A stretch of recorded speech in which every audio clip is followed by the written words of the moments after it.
Hello there, it's midnight and you're watching Nightline with me, Anita. News making the headlines. Employees Provident Fund announces terms for i-Sinar withdrawal. And the United Kingdom becomes first country to approve Pfizer's COVID-19 vaccine.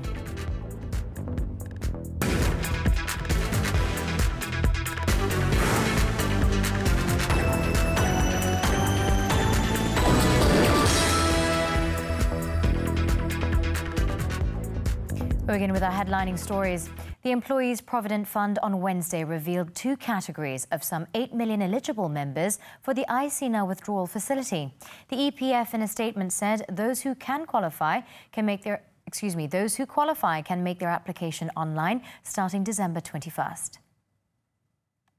In the first category are workers in the formal sector, self-employed workers and those in the gig economy, as well as housewives who have not contributed to EPF for 2 consecutive months or have suffered a reduction of their base salary by 30% and above from March this year. This includes those who have also been given no pay leave. Those who fall under this category can submit their application online beginning December 21st, and the payment will be made from the middle of January 2021. In the second category are members whose total income have been reduced by 30% and above from March 2020 onwards. This covers total income, including base salary and other benefits such as allowances and overtime. Application online for this category opens on January 11th. As for eligible amount, EPF said it will be subject to the member's Account 1 balance. For those with 100,000 ringgit and below in Account 1, they can withdraw any amount up to 10,000 ringgit. The payments will be staggered over a maximum period of 6 months, with the first payment up to 5,000 ringgit. For those who have more than 100,000 ringgit in Account 1, they can withdraw a maximum of 10% of their Account 1 savings, up to 60,000 ringgit. The payments will also be staggered over 6 months, with the first payment at 10,000 ringgit. The government has set up a pandemic strategic management committee to come up with strategies to deal with the health, security and economic impact of COVID-19 on the country. According to Senior Minister for Security, Datuk Seri Ismail Sabri, the draft plan was proposed to the National Security Council, chaired by the Prime Minister, on November 30th.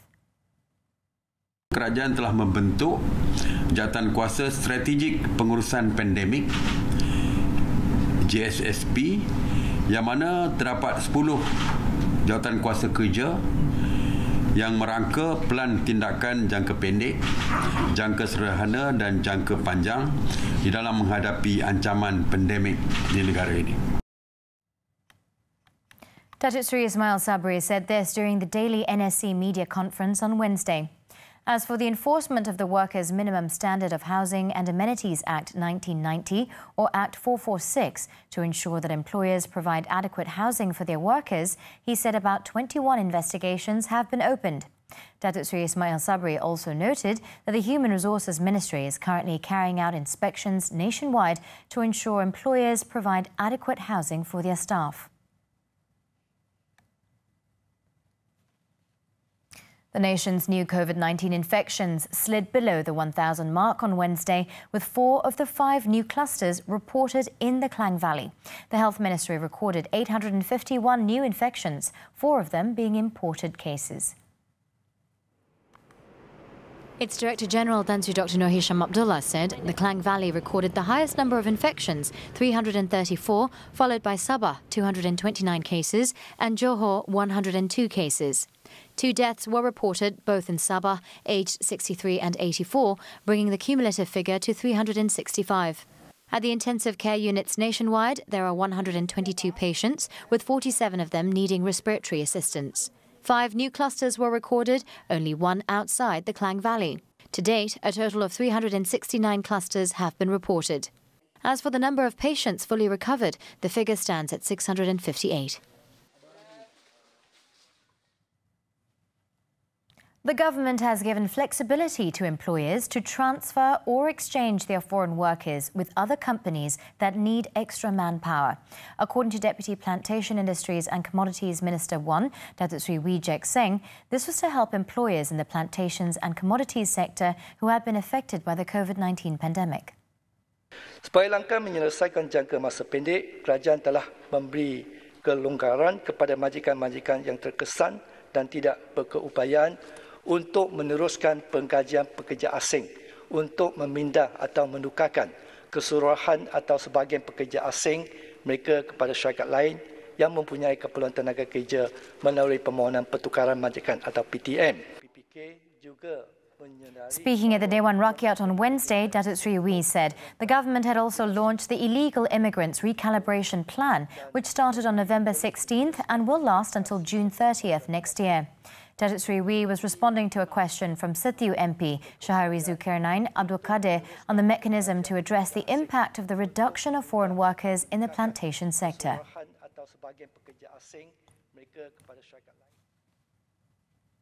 The manufacturing and agriculture sectors are among the main contributors to the country's economic growth during the COVID-19 pandemic. According to Deputy Minister in the Prime Minister's Department for Economy, Arthur Joseph Kurup, several indicators from both sectors show that the economy is on its path to recovery. For the manufacturing sector production index performance increased by 2.1% in September 2020 compared to a contraction of 2.1% in August 2020. The sales value of the manufacturing sector also recorded an increase of 3.7% in September to 121.2 billion ringgit. Crude palm oil prices have also shot up to 3,422 ringgit per tonne in November this year, compared to the lowest of 2,074 ringgit per tonne in May this year. SMR 20 rubber prices also reached its highest level this year at 6.33 ringgit per kilogram in November 2020, from the lowest level of 4.73 ringgit per kilogram in April 2020. Ini bererti bahawa sektor pembuatan dan sektor pertanian merupakan antara penyumbang yang utama dalam membantu pertumbuhan ekonomi negara semasa COVID-19. Sebagai maklumat juga, ekonomi negara kita dijangka akan kembali pulih pada tahun hadapan dengan anggaran pertumbuhan antara 6.5% hingga 7.5%. Dan ini adalah seiring dengan unjuran pertumbuhan oleh Tabung Kewangan Dunia IMF, yaitu sebanyak 7.8% dan Bank Dunia sebanyak 6.3% untuk tahun hadapan. Arthur was responding to a question from Kota Samarahan MP Rubiah Wang at the Dewan Rakyat on which economic sectors contributed the most and had helped the country's economic growth during the COVID-19 pandemic. On the tourism industry, he said it will only recover when a COVID-19 vaccine is widely available to more countries. As for the unemployment rate, he noted that it has gone down to 4.6% from 5.3% in May this year. Cooperatives in the country successfully generated 45.7 billion ringgit in earnings as at December 31st, 2019. Entrepreneur Development and Cooperatives Minister Datuk Sri Junaidi Tuanku Jaafar said the average income growth of the cooperative sector showed a rise of 3.97% yearly from 2014 until 2019.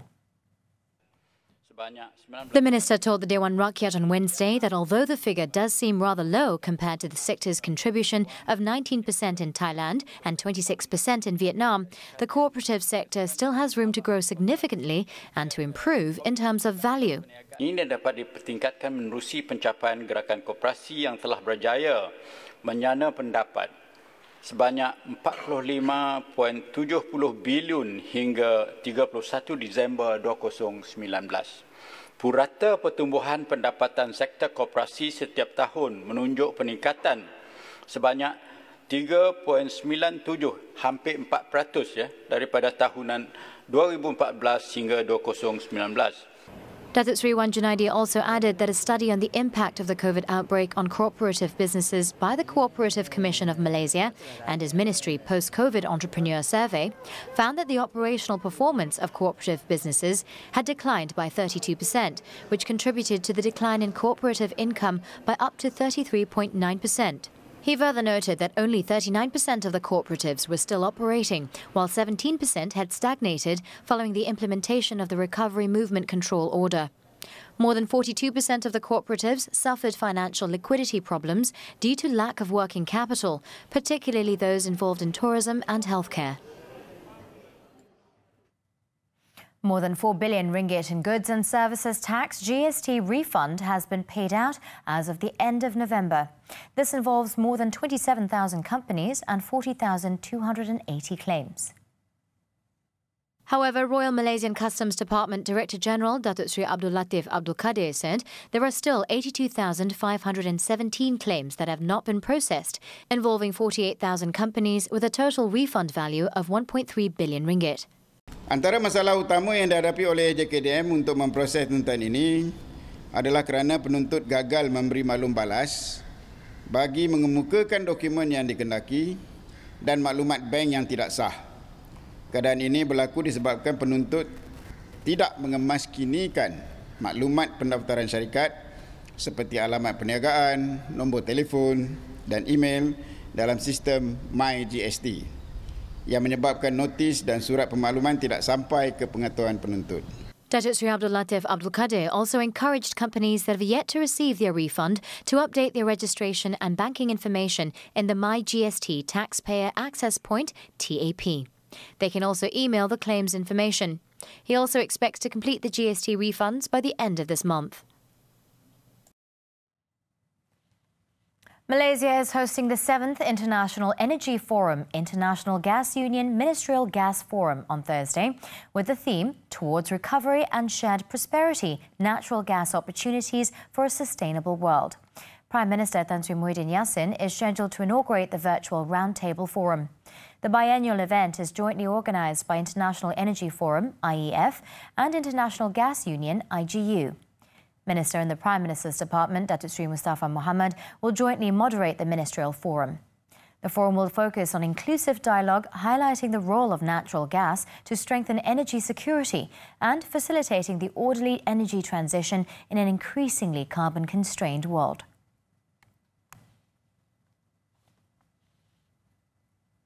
Co-op Bank Pertama, CBP, has signed a Memorandum of Understanding with Media Prima Omnia to provide financing and advertising facilities to small and medium enterprises, SME, via the CBP Omnia Media Agreement. CBP Chairman Kamarizaman Johari said the collaboration aims to increase its new SME customers' access to working capital as well as marketing opportunities through the Omnia marketing platform. Kita dapat menembusi pasaran baru. Dengan lebih luas dan cepat, including the underserved. Nombor 2, menikmati nilai media percuma bagi kesemua jenis pemasaran di Omnia. Of course lah, ada syarat-syarat tertentu lah yang dikenakan oleh Omnia. On the part of Omnia, yang paling saya nampak paling bagus ialah Omnia dapat mendekatkan produk pembiayaan CBP dengan pelanggan kami menggunakan platform dia. Under this collaboration, a certain percentage of the financing given to the clients will be allocated for advertising purposes. Through the deal, starting from November 1st until October 31st, 2021, cooperatives and corporate financing, as well as SME customers, would be offered advertising packages by Omnia, priced from as low as 1,000 ringgit.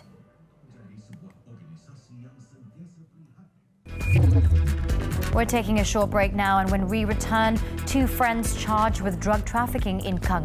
Don't go away. Welcome back. Still on Nightline. In Perlis, police obtained court permission on Wednesday to extend the remand of 3 local men and a Thai national suspected of being involved in the shootout between General Operations Force GOF personnel and smugglers along the Malaysia-Thailand border on November 24th.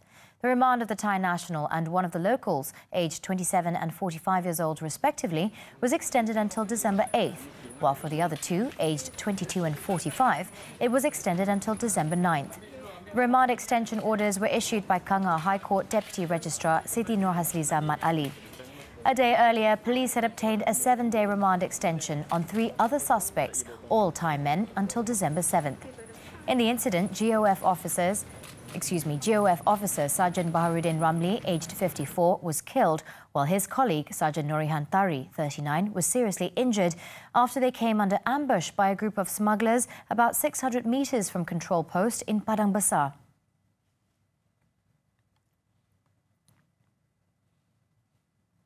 Meanwhile, police will set up a special team in an effort to bring 3 Thai nationals suspected of being involved in the recent shootout with members of the GOF to the country to complete the investigation.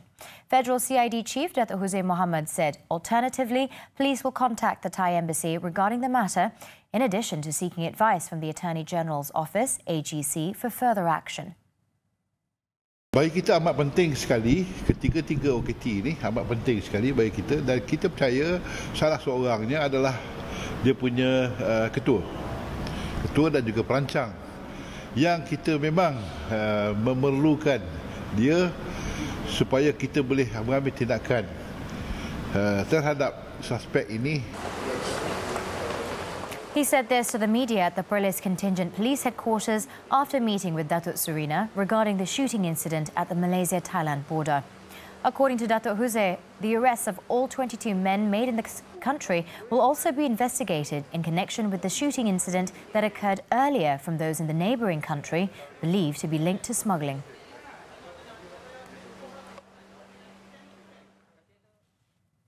Also in Perlis, 2 friends faced the death penalty after being brought before the Kanga Magistrates Court on Wednesday on charges of trafficking 100 kilograms of ganja and 126 kilograms of methamphetamine, all of which are estimated to be worth 6.58 million ringgit in Felda Rimba Emas, Padang Besar, on September 2nd. However, no plea was recorded from the accused, Muhammad Firdaus Abdullah, aged 21, and Muhammad Zamidi Mat, aged 31, as soon as the charge was read before Magistrate Kamaliza Mat Zain. According to the charge sheet, they were accused of distributing compressed drugs at a house in Felda Rimba Mas, Padang Besar, last September 2nd. The duo were charged under the Dangerous Drugs Act 1952. The court then set February 21st for the submission of the chemical report.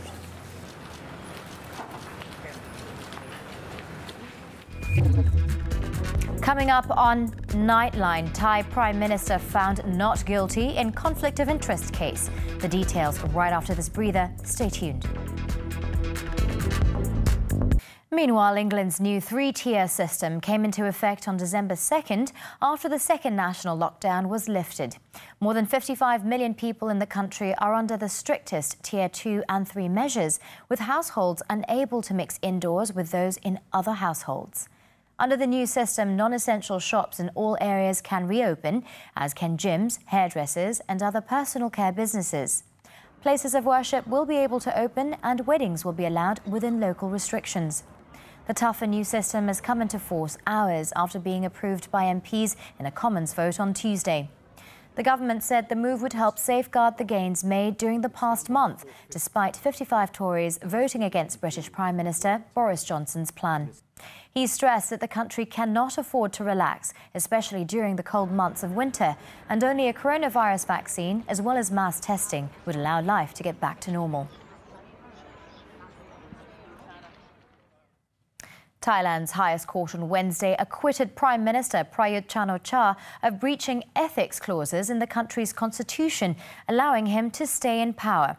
The case in the Constitutional Court was filed by opposition lawmakers who claimed Prayut had broken the law by continuing to live in military residence after leaving the army in September 2014. In handing down the acquittal, the 9-judge panel said it agreed with the Army's explanation that retired senior officials are entitled to stay in Army housing in recognition of their service. The opposition's legal challenge pointed to constitutional articles on conflict of interest that prevent government ministers from receiving special benefits from state agencies or enterprises. Ministers found guilty of violating these standards can be thrown out of office. Prayut, a former military commander who came to power in a 2014 coup, has previously argued that he needs to stay at the Army House for security reasons. Wednesday's court decision came after months of student-led pro-democracy protests in Bangkok, demanding Prayut's removal.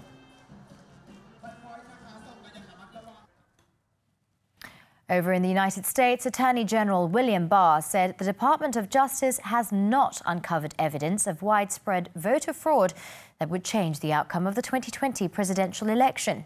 His comments are seen as a big blow to President Donald Trump, who has not accepted defeat, with his lawyers and allies saying they will continue to pursue the truth through the judicial system.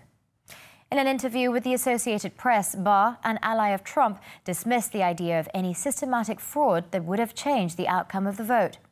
He added that U.S. attorneys and FBI agents have been working to follow up specific complaints and information they've received, but they've uncovered no evidence that would change the outcome of the election. Trump and his attorneys are still pursuing desperate legal challenges to the 2020 election results in some key states, despite the fact that a number of them have already certified their results.